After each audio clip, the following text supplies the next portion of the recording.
Olá, seja bem-vindo ao Pix Talk, o programa online de toda a nova geração da Igreja Red. Esse é o nosso 4º episódio e nós vamos trabalhar durante todo esse programa uma temática pela qual eu sou apaixonado: Páscoa. Se você, como eu, também ama esse período do ano, convide seus familiares para acompanhar tudo sobre essa aventura que a gente vai viver aqui hoje.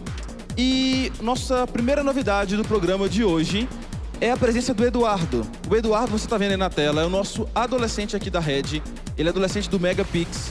E nós desafiamos o Eduardo a fazer um quadro sobre um desenho, uma pintura, sobre o que representa a Páscoa para ele.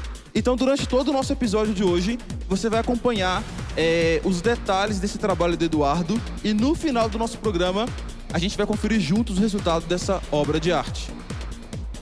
E, para começar o nosso episódio lá em cima, a gente trouxe de volta um quadro pelo qual muitas pessoas mandaram mensagens pra gente. Tem que ter todo o programa, vocês têm que voltar com ele. Chegou a vez da gente acompanhar agora as dicas de filmes relacionados ao nosso tema, a Páscoa. A Thaís e a Marina assistiram alguns filmes e vão compartilhar a opinião delas sobre isso. Roda a vinheta, NetPix no ar.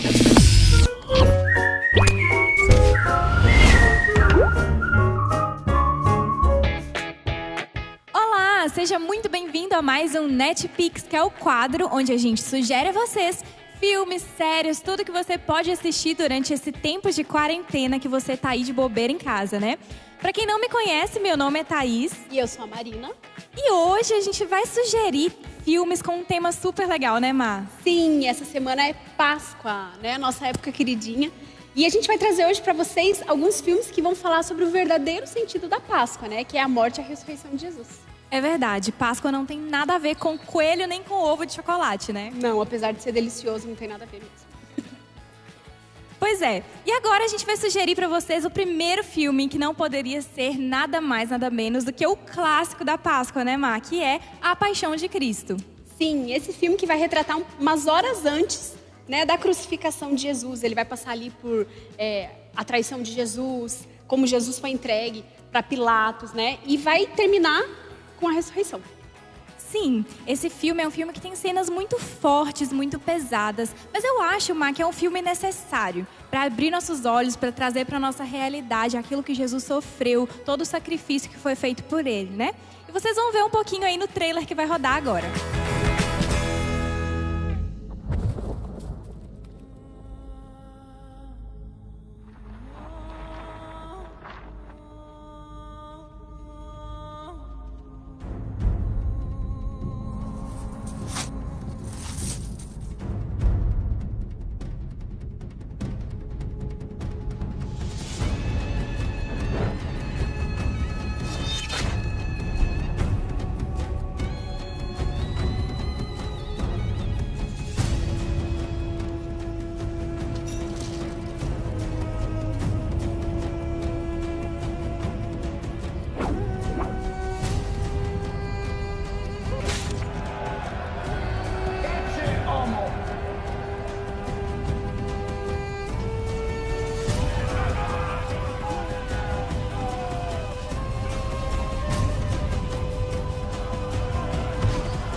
E o que eu acho mais legal é que, apesar de ser um filme de 2004, ele é um filme hollywoodiano.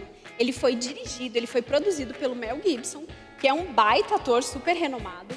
E o mais legal é que Mel Gibson queria que a coisa fosse tão real que os atores, apesar de ser de Hollywood, eles não encenaram em inglês. Eles encenaram em latim e aramaico. Meu Deus, que responsabilidade, né, Mar? A pessoa já tem que encenar Jesus Cristo e ainda tem que falar em latim e aramaico. Olha só. Essa foi, então, a nossa primeira sugestão de filme para vocês. Apesar de ser um filme que muita gente já assistiu, é uma ótima oportunidade para rever, para assistir de novo, para mandar para as pessoas que ainda não assistiram, assistir com a família em casa. Então, fica a dica. Já o nosso segundo filme é um filme que chama A Ressurreição. É um filme que conta mais ou menos a mesma história do primeiro filme, mas com uma ótica diferente, não é isso, Mar? É isso mesmo. Ele vai contar sobre a ótica de um soldado romano, braço direito de Pilatos, e que foi designado pelo próprio governador para vigiar o corpo de Cristo. Depois que Jesus morreu, ele foi enterrado, né, foi colocado na tumba, e por vários fatores políticos, o governador pede para que esse soldado cuide do corpo de Cristo. Só que como a gente já sabe, Jesus ressuscitou, então o corpo some.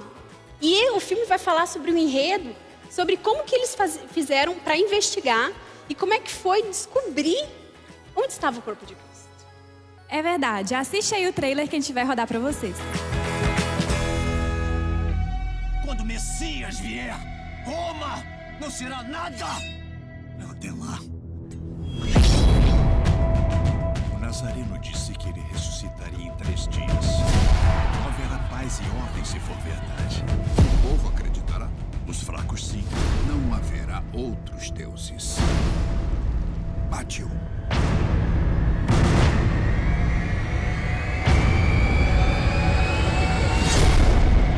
A tumba está lacrada. Guarde-a com a vida.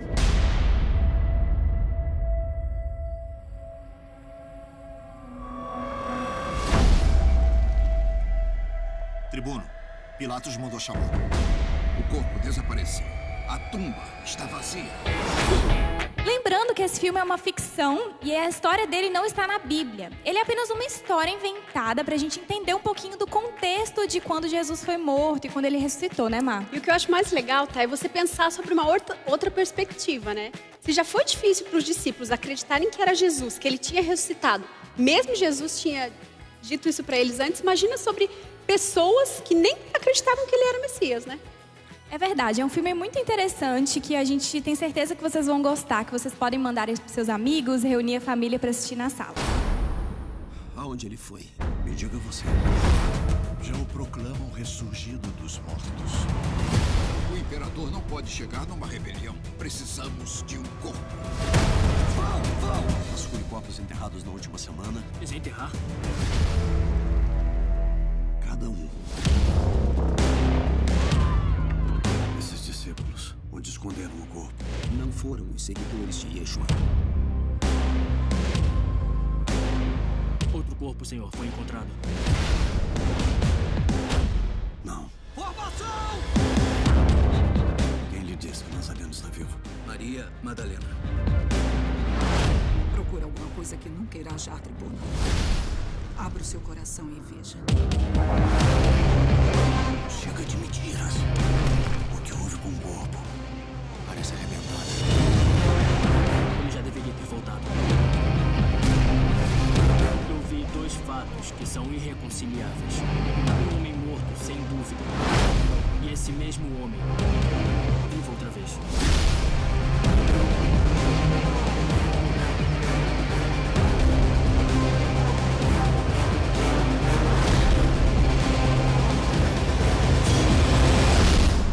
O que assusta você?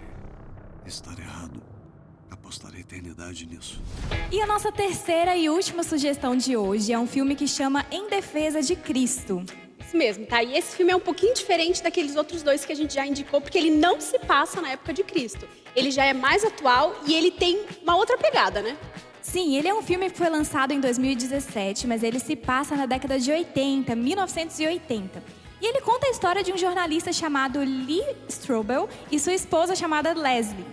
E ele conta que esse jornalista, ele era ateu e baseado em fatos reais. E nisso sabe aquele ateu que tem ranço de crente? Ele era desse tipo. Ele não gostava dos cristãos e ele já sentia todo aquele esforço para realmente não ter nada a ver com a religião. E quando sua esposa Leslie, ela se converte ao cristianismo, aí que ele começa uma busca para provar de que Jesus não existiu e se ele tivesse existido, que ele não tinha ressuscitado. Essa é a história do filme que você vai ver agora no trailer. Se alguém quisesse fazer uma investigação sobre o cristianismo, por onde começaria? Se a ressurreição de Jesus não aconteceu, então é um castelo de cartas. Vai me dar mesmo essa arma? Tenho certeza que não vai conseguir puxar o gatilho. Passei minha carreira toda como jornalista, descobrindo a verdade. Até o dia em que minha esposa me apresentou a maior história da minha vida. Eu não vou perder minha esposa e meus filhos para uma coisa que eu não consigo nem ver sentido. E o que aconteceu depois me mudou para sempre. Como podemos falar sobre evidência histórica da ressurreição? Os evangelhos estão cheios de contradição. A tumba vazia é baseada em evidências, e evidência não é o seu negócio. Todos apostamos nossa vida em alguma coisa. Então a pergunta é, o que vai ser? Por mais que eu queira ajudar um amigo cético, o que está propondo é impossível. Jesus pode ter sobrevivido depois de ser pregado na cruz? Não há provas de ninguém que tenha sobrevivido a uma crucificação romana. Só porque eu escrevo alguma coisa em enterro não significa que seja verdade isso.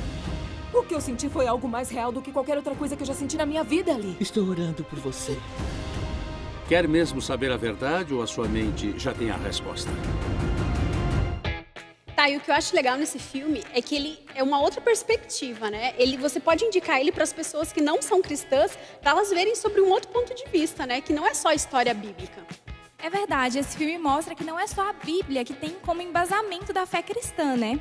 Ele mostra a perspectiva científica, histórica ali mesmo, de que Jesus realmente existiu, de que ele realmente ressuscitou. E é isso que traz sentido à nossa Páscoa, né, Mar?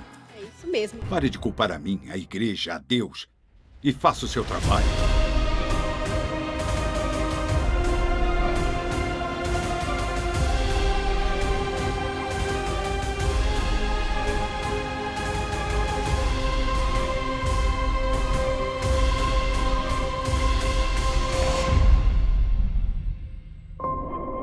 Ninguém provou ainda que o sudário seja realmente a mortalha de Cristo. Mas quando alguém olha nesses olhos pela primeira vez, ele de repente se torna uma pessoa real. É isso aí, pessoal. Espero que vocês tenham gostado dessas 3 dicas que a gente trouxe para vocês. Eu acho que são perfeitas para a gente entrar no clima de Páscoa, né? O nosso quadro do NetPix fica por aqui, mas o nosso programa ainda não acabou e os meninos têm muita coisa boa para vir ainda aí, tá bom?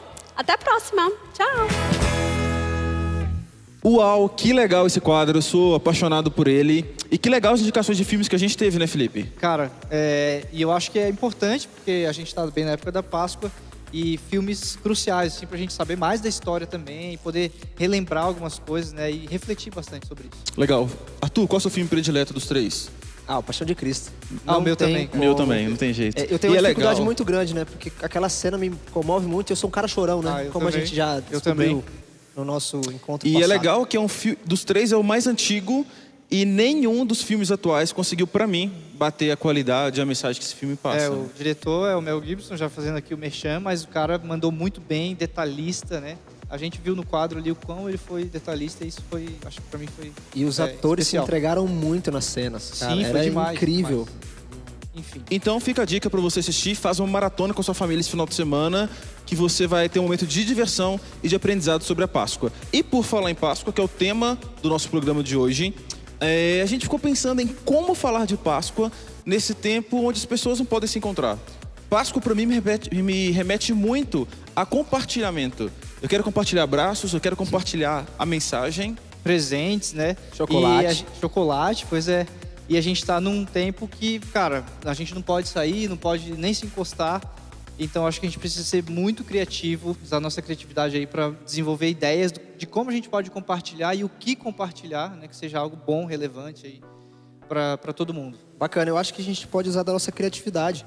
O brasileiro é extremamente criativo em tantas outras coisas, em fazer festa e tantas outras coisas. A gente agora precisa usar da nossa criatividade para se doar, para ser expressão do amor de Deus na vida de outros. E esse momento de Páscoa é um momento excelente para isso acontecer. E pensando nisso, a nossa equipe teve algumas ideias. A gente quer compartilhar isso com você. Como a gente pode compartilhar dessa mensagem tão importante que é a mensagem da cruz, da ressurreição de Cristo, nesse tempo onde as pessoas não podem se encontrar? Para isso, a gente desenvolveu 4 ideias E essas ideias a gente jogou para todos os nossos pré-adolescentes, adolescentes e jovens da Rede, desafiando-os a cumprir. Eu quero deixar bem claro que a gente não filmou nenhuma dessas ações com o intuito de mostrar que a gente é muito bom ou a gente só fez porque a gente está filmando. Diferente disso, a nossa nova geração ela foi desafiada a executar algumas dessas nossas ideias. E para isso a gente foi lá, captou para mostrar para você que dá sim para compartilhar uma boa mensagem nesse tempo. E a gente quer com isso também incentivar você a fazer isso na sua casa, fazer isso onde você puder e como puder, dentro dos limites que a gente está vivendo hoje, mas mostrar que é possível, com criatividade, a gente realmente conseguir compartilhar algo interessante. A gente só quer dar um start para você então usar a sua criatividade aí junto com a sua família e fazer algo incrível, né, para Deus e para tantas outras pessoas que precisam. E o primeiro quadro, então, que a gente tem, eu queria que o Abner já fala para nós. Abner. É um dos meus prediletos. Nós desafiamos a nossa nova geração a escrever cartas.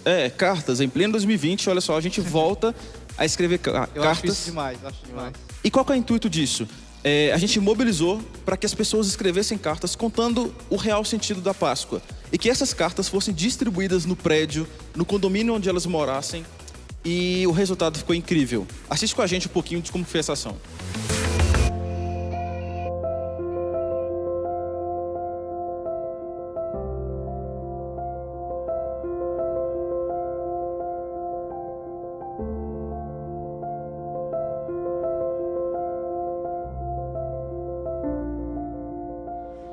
Você sabe a verdadeira história da Páscoa? Bom dia, eu sou seu vizinho aqui do condomínio, e já que não podemos nos encontrar, estou escrevendo essa carta para falar sobre a Páscoa. Gostaria de compartilhar a verdadeira história da Páscoa. Essa história mudou a minha vida. Ela já era comemorada por judeus antes de Jesus nascer, representando o dia da liberdade da escravidão no Egito. Mas na real mesmo, a Páscoa significa a ressurreição de Jesus. Eu não sei se você sabe o que realmente significa esse feriado, mas ele é muito mais do que ovos de Páscoa e chocolate. Tudo começou quando Jesus veio ao mundo, como homem, assim como todos nós aparentemente. Ele chegou em Jerusalém como visitante e lá foi recebido por pessoas que assinavam com ramos de palmeiras.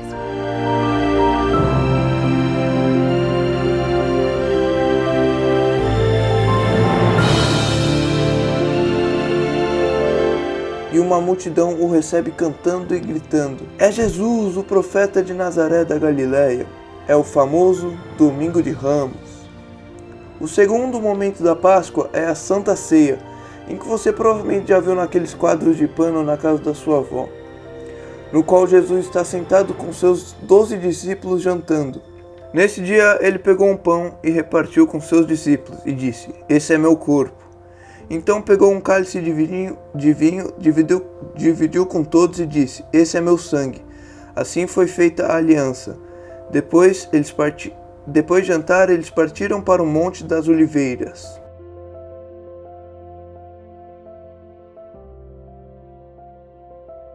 Jesus ia se entregar na cruz para pagar pelos pecados de todo mundo, inclusive eu e você. Ele estava com medo e foi orar a Deus. Mateus 26, 36 a 46. Ao chegarem lá, Jesus foi com Pedro, Tiago e João a um lugar separado e pediu para que eles o vigiassem, pois ele iria orar, e ele estava tão angustiado que ele começou a suar sangue.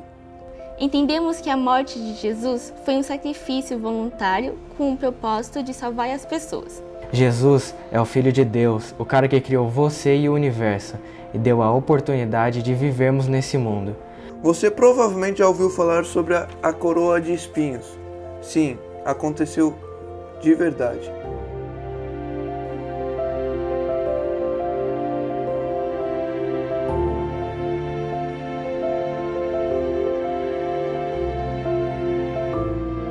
Fizeram uma coroa de espinhos para Jesus só para zombarem dele, já que os soldados do governador não acreditavam que ele era o Filho de Deus. Eles bateram muito nele e quando se cansaram, o levaram para ser crucificado. Na sexta-feira, o dia da crucificação, Jesus foi obrigado a carregar sua própria cruz. Então Jesus olhou para o céu e disse: meu Deus, por que me abandonaste? E de novo, meu Deus, por que me abandonaste? E nesse momento, as montanhas moveram, rochas partiram e toda a terra estremeceu. Após 3 dias, Jesus ressuscitou e toda a terra tremeu novamente. O único homem justo foi crucificado, aquele que nunca pecou, Jesus. Ele disse que seria ressuscitado no 3º dia após a sua crucificação. No seu 3º dia morto, ele ressuscitou, assim como havia dito que aconteceria. Jesus está vivo, o Messias cumpriu a sua promessa de 3 dias. E a partir do momento que cremos que Jesus é o nosso Salvador, Ele vem fazer morada em nossos corações, transformando nossas vidas através do seu amor. Feliz Páscoa para você e para sua família. Essa é um pouco da história, da verdadeira história da Páscoa.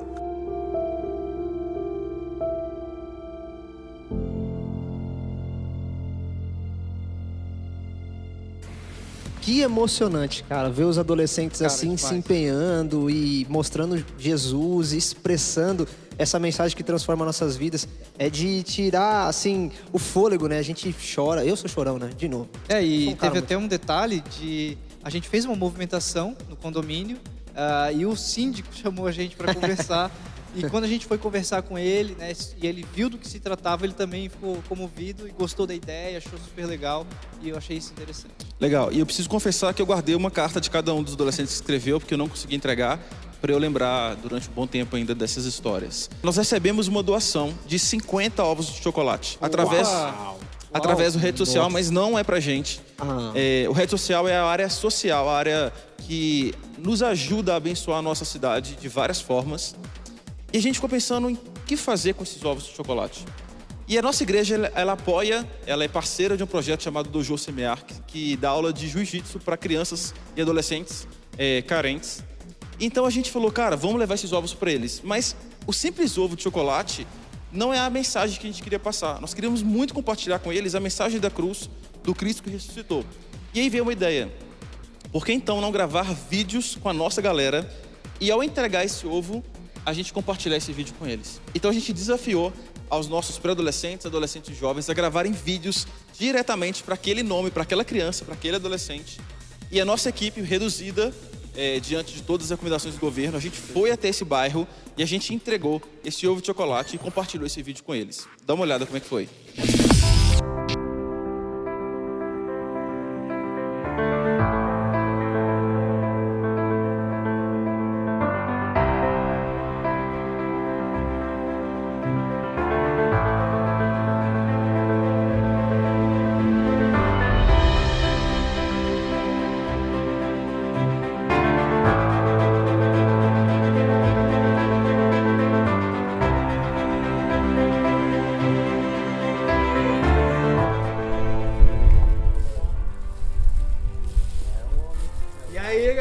Olha o ovinho de Páscoa. O Benjamin, olha. O Páscoa. É seu? E o Enzo. Fala, obrigado. Enzo, seguinte, cara, esses ovos foi uma galera lá da Red que mandou pra você. Sabe o que é Red?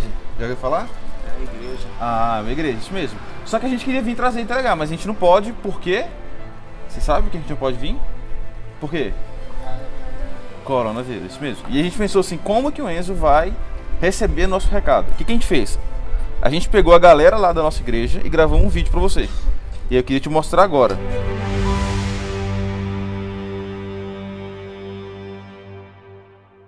Oi Enzo, Rafael, tudo bem? Oi Adriel, tudo bem? Oi Nicole. Oi Luna. Oi Caio. Oi Gabi. E aí Vitória, tudo bem? Oi Vitor Henrique, tudo bem?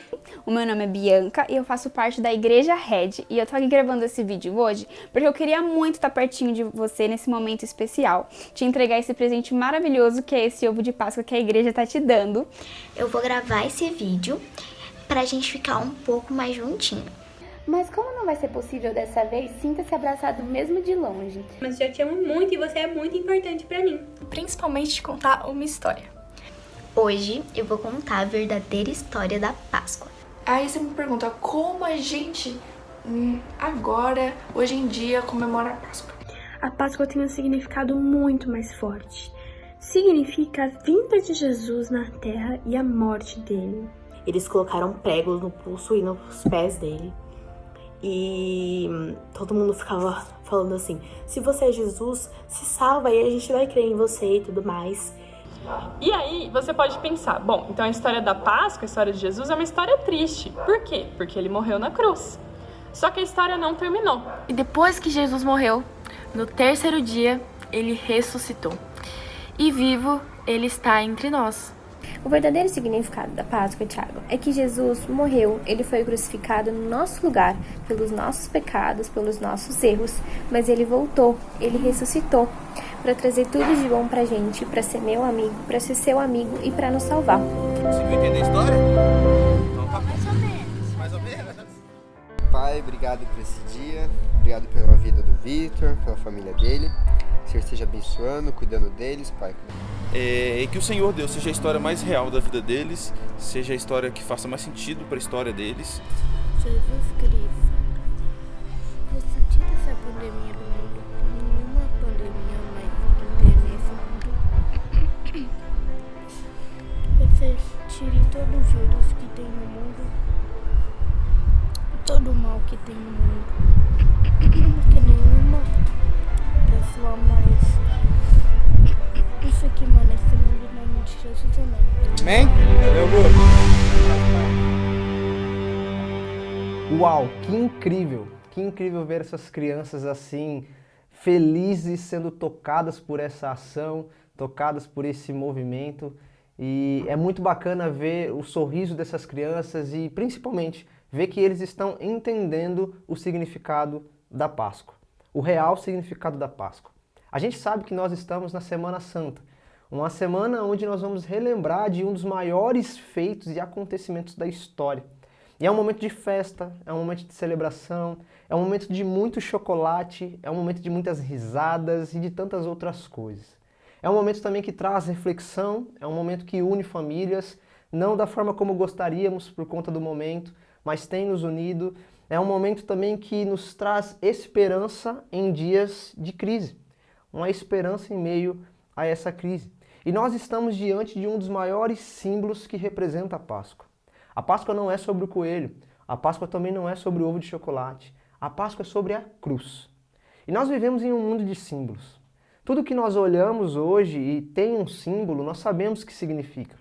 Então, a cruz é o símbolo do cristianismo. O símbolo da Páscoa é a cruz. Por quê? Porque ao olhar para a cruz, nós lembramos de uma história. Lembramos da história de um homem.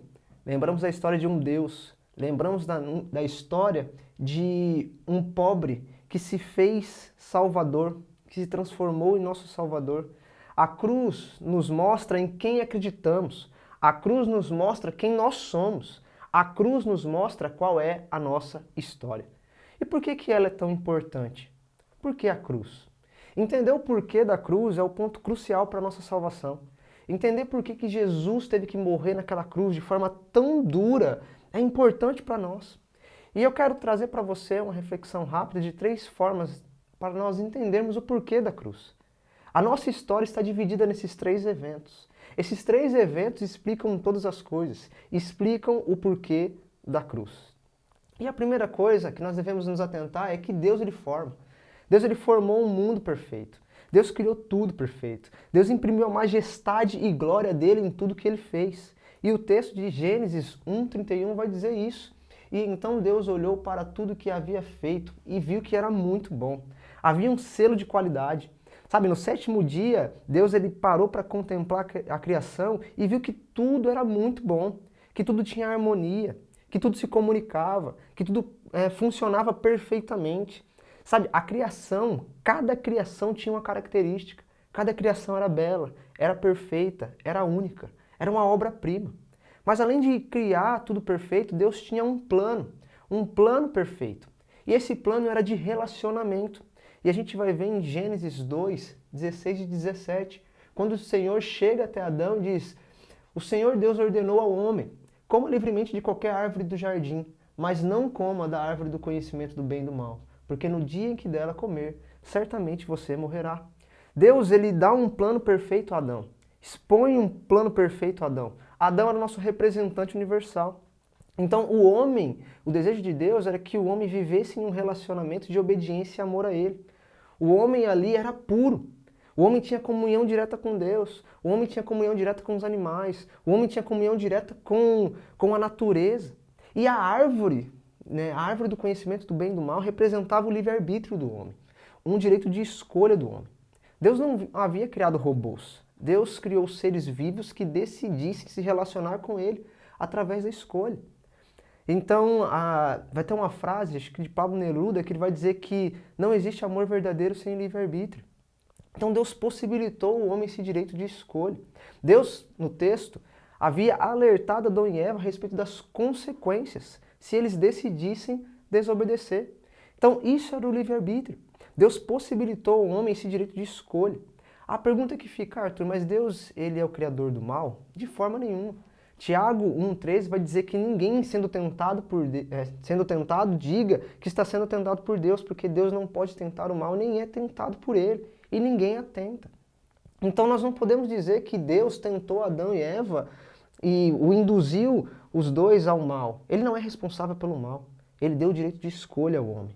O homem podia fazer o que quisesse da sua vida. O homem tinha tudo ali diante dos seus olhos e diante das suas mãos. Então Deus não é o criador do mal. Na verdade, Deus ele criou o castigo como consequência da escolha do homem no uso da sua liberdade. E o homem então fez a sua escolha. O homem fez a sua escolha. Gênesis vai nos contar, e disse a serpente à mulher, certamente não morrerão. Deus sabe que no dia em que dele comerem do fruto, os seus olhos se abrirão, e vocês, como Deus, serão conhecedores do bem e do mal. Apocalipse vai dizer que o diabo é a antiga serpente. Ah, Arthur, mas Deus criou o diabo? Na verdade, Deus criou Lúcifer, um arcanjo de luz, que se encheu de orgulho, querendo ser superior a Deus, e foi expulso dos céus, juntamente com um grupo de anjos. E essa serpente, o diabo, então, usa a serpente para induzir o orgulho e o egoísmo em Eva. Eu não sei se você já assistiu aquele filme Dr. Dolittle. Foi algo basicamente semelhante, sabe? Os animais falando com aquele médico. Então, o diabo usa a serpente para falar com Eva, induzir Eva a esse orgulho, dizendo várias mentiras para Eva, dizendo que se ela comesse do fruto, ela se tornaria como Deus, e Deus não queria isso. O diabo estava falando para Eva o seguinte: olha, Eva, se você comer desse fruto, você vai ter um conhecimento igual ao de Deus, você vai ser igual a Ele. Deus, ele não é bom, sabe? Eva, eu quero te tornar poderosa. Eva, Deus está mentindo para você, vocês não vão morrer. E 1 Timóteo 2,14 vai dizer que a mulher, então, ela foi enganada pela serpente e ela tomou do fruto. E então o homem fez a sua escolha. E por isso surgiu o pecado. O pecado, ele vem deformando a criação perfeita de Deus. Ele vem deformando aquilo que era perfeito. O pecado, ele não é uma coisa feia. O pecado não é um monstro. O pecado, ele vem embalado numa caixinha, num pacote bonito. Ele tem uma proposta de atrair.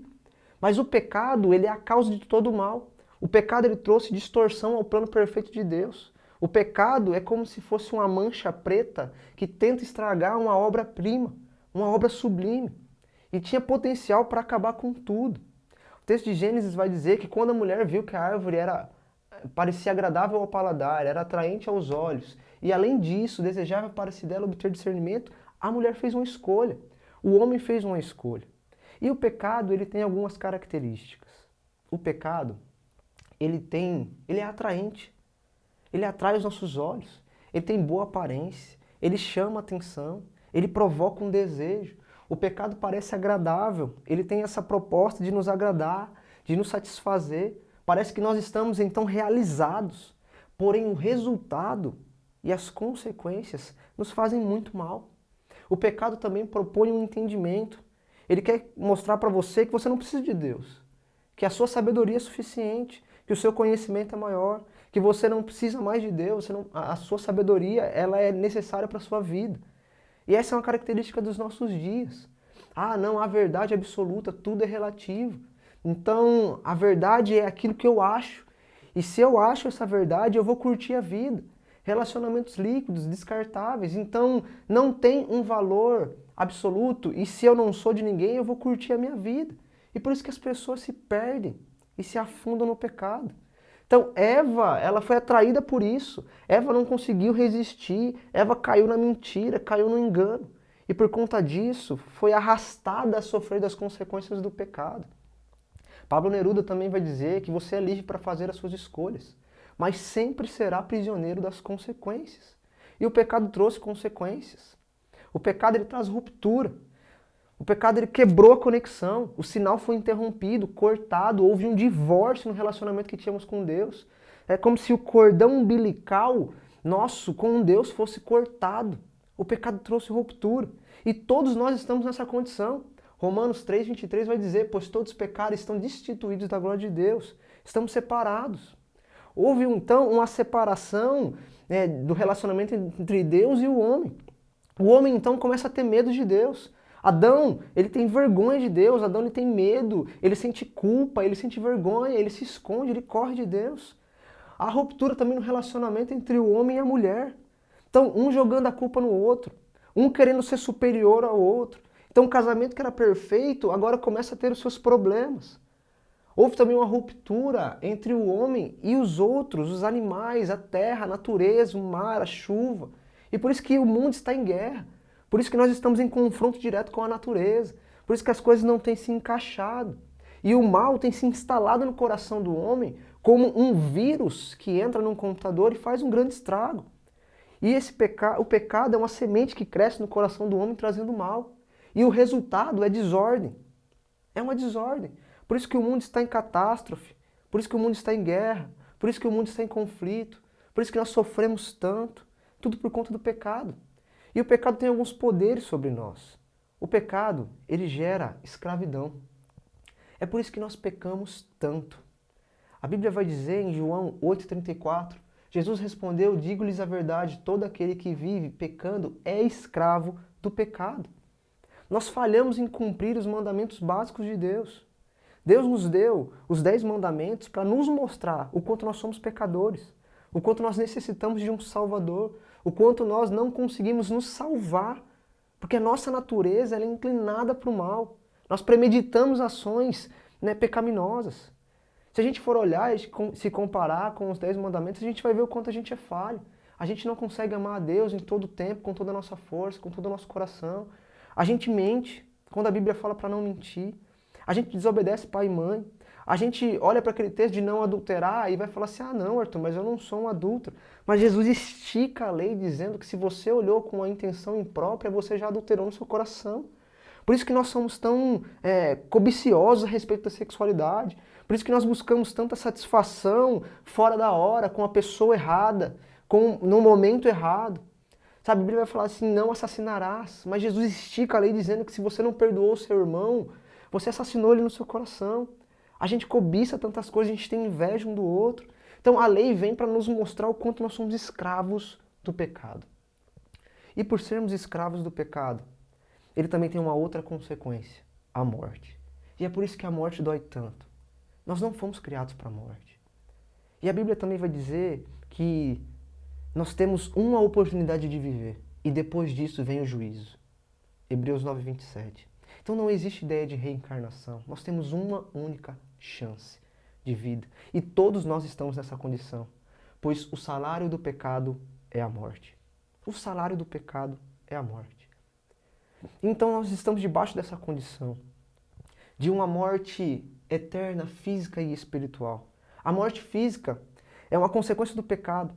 Nós não temos como correr dela. Em algum momento da vida nós vamos nos deparar com ela. Nós somos feitos para estarmos conectados à fonte, como um celular. A gente pega o celular, conecta ele à fonte e nós vamos ter ele por um tempo de vida gigantesco. Mas o pecado veio e nos tirou da fonte e por isso que nós temos um tempo de vida limitado.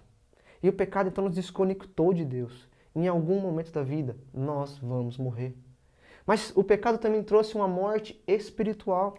É como se nós fôssemos um ser sem vida, um zumbi. E é por isso que temos um vazio no nosso coração. É por isso que procuramos significado. É por isso que procuramos propósito. É por isso que tudo que fazemos parece que não satisfaz. Sabe, falta esperança. Porque estamos perdidos no pecado, desejamos o pecado, estamos entregues ao pecado e ao mundo. E nós estamos contra o desejo de Deus, nós ignoramos a Deus. Nós sempre estamos inclinados à desobediência a Deus, a tudo aquilo que é errado. E aí então vem a morte eterna, a condenação por todo sempre. O inferno, que muitos têm dito. Sabe, mas eu vejo o inferno não como a casa do diabo. Eu vejo o inferno como uma vida longe de Deus.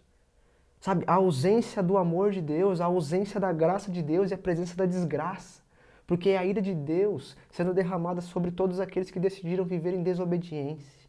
Ou todos aqueles que o ignoraram. Nós estamos nessa condição. Romanos 5,12 vai dizer que por um homem o pecado entrou e assim a morte, e a morte tem alcançado todos os homens. Essa é a nossa condição. Mas o que é o pecado, Arthur? O pecado, em primeiro momento, ele é uma dívida. Nós temos uma dívida gigantesca com Deus. É como se nós pegássemos o nosso carro e dessemos no muro de alguém, e nós então temos uma dívida com aquela pessoa. O nosso ato, mesmo que você pense, Arthur, mas se eu estivesse no lugar de Adão, seria totalmente diferente. Não seria. Nós daríamos no muro de Deus. Nós quebramos o plano perfeito de Deus por conta do pecado. Nós não agiríamos diferente. Então, nós temos uma dívida com Deus. O Tim Keller vai dizer que em qualquer relacionamento onde exista algum dano ou prejuízo, o custo sempre será pago por alguém. Então, nós devemos algo muito grande a Deus, porque nós, com a nossa atitude, nós quebramos o muro perfeito de Deus, quebramos a criação perfeita de Deus. E o pecado também, ele é um ato de traição. Nós traímos a Deus escolhendo a desobediência. O pecado é uma traição universal. O pecado, por menor que pareça, ele é um ato de traição para com Deus. Pecado é pecado, queridos. Não tem essa de escala. Pode ser que a gravidade da consequência seja diferente para nós, mas o meu e o seu pecado não são diferentes diante de Deus. Todos nós pecamos. E por conta disso, John Piper vai dizer que a gravidade de um crime é determinada em parte pela dignidade da pessoa e do cargo que está sendo desrespeitado. Se a pessoa for infinitamente digna, infinitamente ilustre, infinitamente querida e ocupa um cargo de infinita dignidade e autoridade, rejeitá-la é um crime infinitamente ultrajante. Por isso, merece um castigo infinito. Então nós cometemos um crime. Nós cometemos um crime. E qual é esse crime? Foi desobedecer às ordens de Deus. Se nós desacatamos a lei, se nós transgredimos uma lei, nós temos uma sentença. Nós somos chamados a condenação, a pena de morte. Então nós desacatamos ao Criador. Nós se rebelamos contra o Criador. Nós somos contra o Criador e as suas ordens. E por conta disso, nós cometemos um crime. Mas Deus é justo. Deus não tolera a injustiça. Ele requer exercer justiça. E a sua justiça é a condenação do pecador. Só que agora entra um conflito. Porque Deus é amor. Deus é justiça. Mas Deus já tinha um plano para a solução desse problema. Dentro da história, Deus já sabia que Adão iria errar. Mas no plano perfeito de Deus, as coisas não iriam ser concretizadas em Adão. A realização do plano perfeito de Deus seria realizada em outra pessoa, em um outro alguém. Adão só foi apenas o start da história, porque o protagonista da história ainda estava por vir. Enquanto o mundo parecia estar perdido, então em Deus a esperança já tinha nascido. A Bíblia vai nos dizer que antes da cruz, antes mesmo do próprio Deus ter dito haja luz, ele já tinha dito haja cruz. Porque o Cordeiro de Deus havia sido morto antes da fundação dos séculos. Então a gente precisa olhar para isso. John Stott vai dizer, como pois podia Deus expressar simultaneamente sua perfeição no juízo e seu amor no perdão, somente providenciando um substituto divino pelo pecador, de modo que o substituto recebesse o juízo e o pecador o perdão. A justiça de Deus seria plenamente realizada através de um substituto. Alguém que tomasse o lugar, que fosse qualificado, e tomasse o lugar daquele que deveria sofrer a condenação. E aí então Deus começa a revelar o seu amor, a sua justiça, quando Cristo se transforma nesse substituto. Quando Jesus se transforma neste substituto. E aí então Jesus vem transformando a nossa realidade. E para entender sobre o substituto e o sacrifício do perdão dos pecados, nós precisamos ir lá no começo, lá no início da história. Deus instituiu o sacrifício como um ato que deveria ser feito anualmente para o perdão dos pecados. E o derramamento de sangue deste sacrifício era o que pagava o preço temporário, pois significava morte. Então, por isso que dizemos que o sangue paga o preço dos pecados. Por isso que nós falamos que a morte ela é paga quando o sangue é derramado. O sangue evidencia isso. E Deus começa a ensinar lá em Adão. Quando Adão peca, Deus vai lá, sacrifica um animal e pega a pele desse animal e cobre a vergonha de Adão. Deus então estava cobrindo a vergonha de Adão e mostrando para ele o que deveria fazer, o que ele deveria fazer sempre que pecasse, se arrependesse, porque o salário do pecado era a morte. E alguém então substitui Adão naquela morte. E aí depois nós vemos a história de Abraão. Abraão chega em um dado momento que ele iria sacrificar o seu filho como prova de fidelidade a Deus. Mas no momento que Abraão vai sacrificar o seu filho, um anjo aparece e diz, olha, Abraão, não é o seu filho que você irá sacrificar. Ele vai ser substituído por um outro animal, por um cordeiro. E aí então Abraão sacrifica o cordeiro. Só que através dessa história, Deus estava dizendo para o mundo que ele iria fazer através do seu filho. Sacrificar o seu próprio filho como uma prova de amor e fidelidade. E depois então vemos a Páscoa. Chega então a Páscoa. O início dessa celebração. E essa celebração teve seu início lá no Egito, quando o povo de Israel estava escravo do Egito por muito tempo.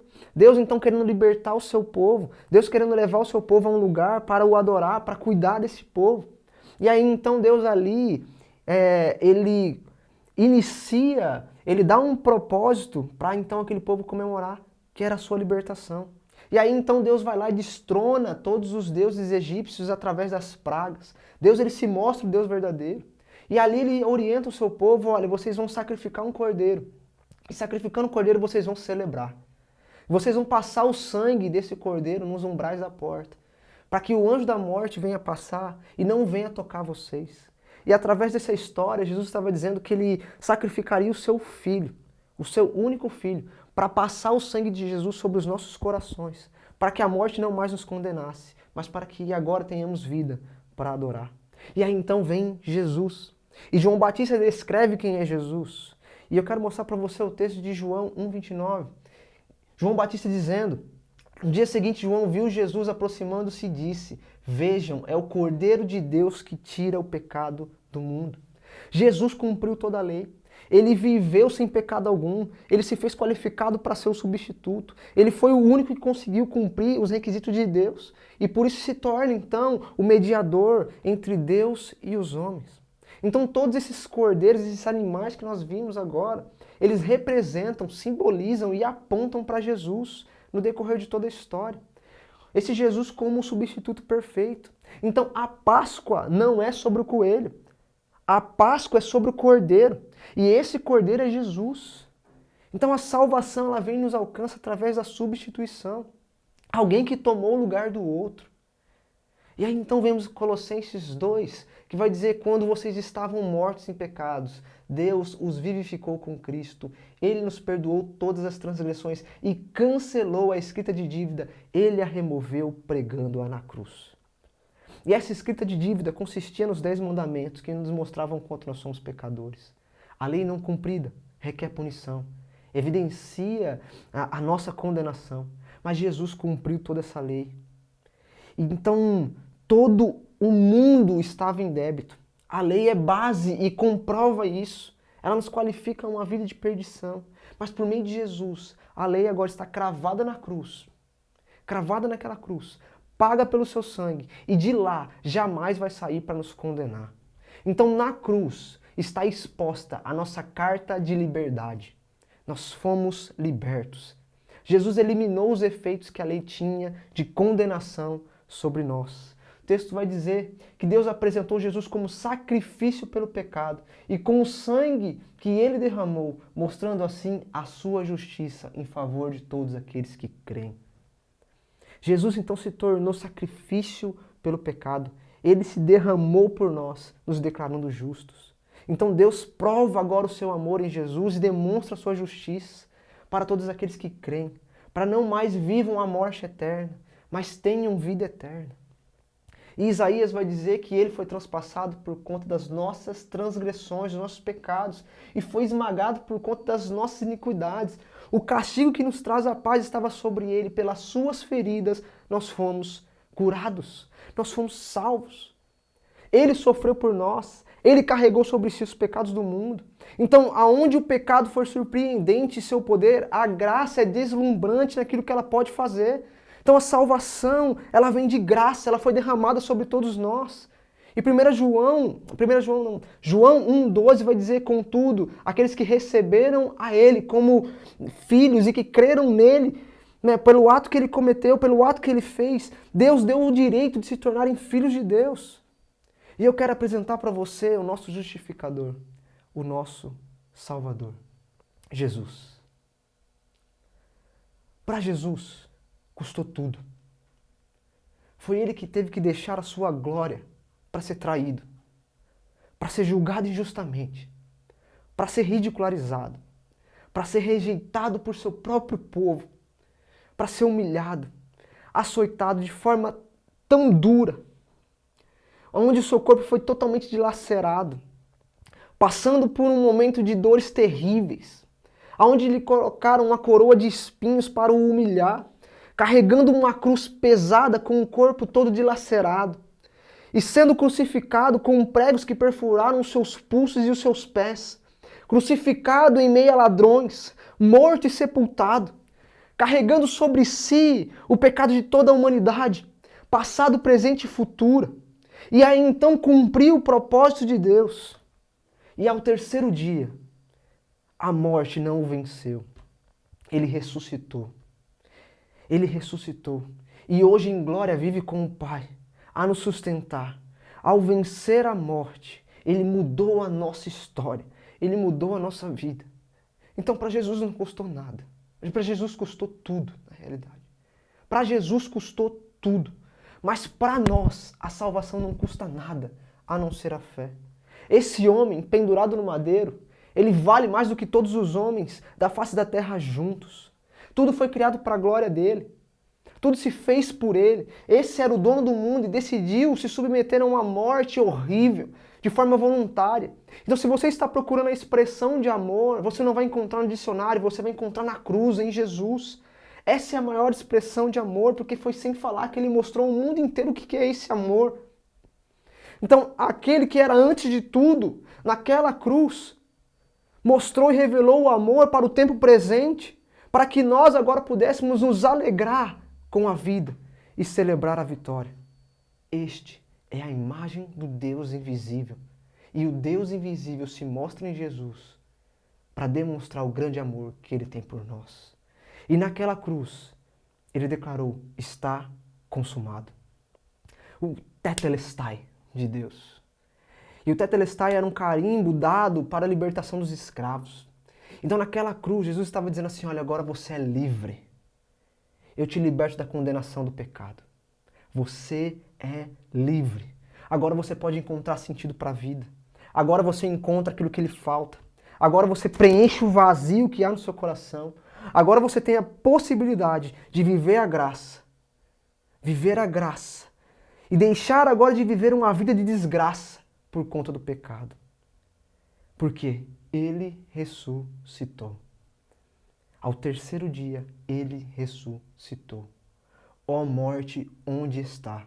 O nosso Rei ressuscitou e vive para sempre. Viva como se Jesus tivesse sido crucificado ontem, houvesse ressuscitado hoje e fosse voltar amanhã. Não devemos lembrar de Jesus somente quando o calendário nos diz que é Semana Santa. Como filhos de Deus, nós precisamos lembrar que Jesus é o nosso calendário. E nós temos que viver por Ele todos os dias. Viver por Ele todos os dias. Então, a Páscoa é uma festa cristã. Fala da morte e ressurreição de Jesus, nosso Salvador. Ela é uma mensagem de esperança. É um brado de vitória sobre a morte.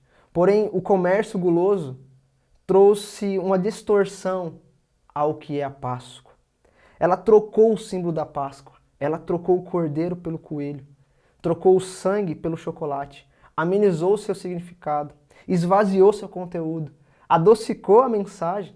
A Páscoa agora, ela é multicolorida, mas vazia de conteúdo. Cheia de glamour, mas desprovida de esperança. Agradável ao paladar, mas sem nenhum consolo ao coração. É hora de devolver a Páscoa ao seu verdadeiro dono. Jesus, o Cordeiro de Deus que tira o pecado do mundo. Então, para finalizar, ele disse que viria, ele veio. Ele disse que morreria, ele morreu. Ele disse que ressuscitaria e ele ressuscitou. E ele disse que voltaria e é por isso que nós confiamos e esperamos. Então, feliz Páscoa, feliz dia da vida, feliz dia de Jesus Cristo. E que Deus possa abençoar você nesse tempo. Eu gostaria de orar rapidamente com você. Deus, eu quero te agradecer por esse dia, te agradecer por essa celebração. Que o Senhor possa falar ao coração dos meus irmãos, que eles possam ser tocados por Ti e relembrar, Pai, do real significado da Páscoa, que não se encontra no que a mídia diz, mas se encontra naquilo que a Bíblia diz. E a Bíblia diz que o Senhor foi morto, que o Senhor foi sepultado, que o Senhor foi ressuscitado e que hoje o Senhor cuida eternamente de nós. E é isso que nós confiamos e nós queremos buscar todos os dias das nossas vidas. Em nome de Jesus, amém. Então, pessoal, não saia daí ainda, fica ligado que nós preparamos uma surpresa para você. Ouvir falar de um homem que anda por aí curando pessoas doentes sem remédios ou um hospital. Até mesmo um paralítico voltou a andar e um cego voltou a enxergar. Ele tem poderes, mas não é todo mundo que acredita nele. Parece que querem que ele vá preso, que ele morra, não sei direito. Ele deve morrer. O cara que se diz filho do homem deve cumprir sua sentença. Aquela gente diz que ele é o famoso Messias, filho de Deus, mas é difícil de acreditar. Como assim um rei sem posses? Como assim um rei sem reino? Seus súditos são párias, são a escória da sociedade. Jamais entrariam na minha casa as prostitutas, os mentirosos, os traidores, os mendigos, os ladrões e os pobres. Todos eles se sentam à mesa do homem. Todos eles servem o rei a avessas. Pobre por fora, nobre por dentro. É o que eles dizem, é o que eu ouvi falar. Esse homem foi preso. Disseram que foi traído por um amigo por causa de dinheiro. Levaram a júri popular e até o governador se envolveu e se isentou. Seu povo se calou.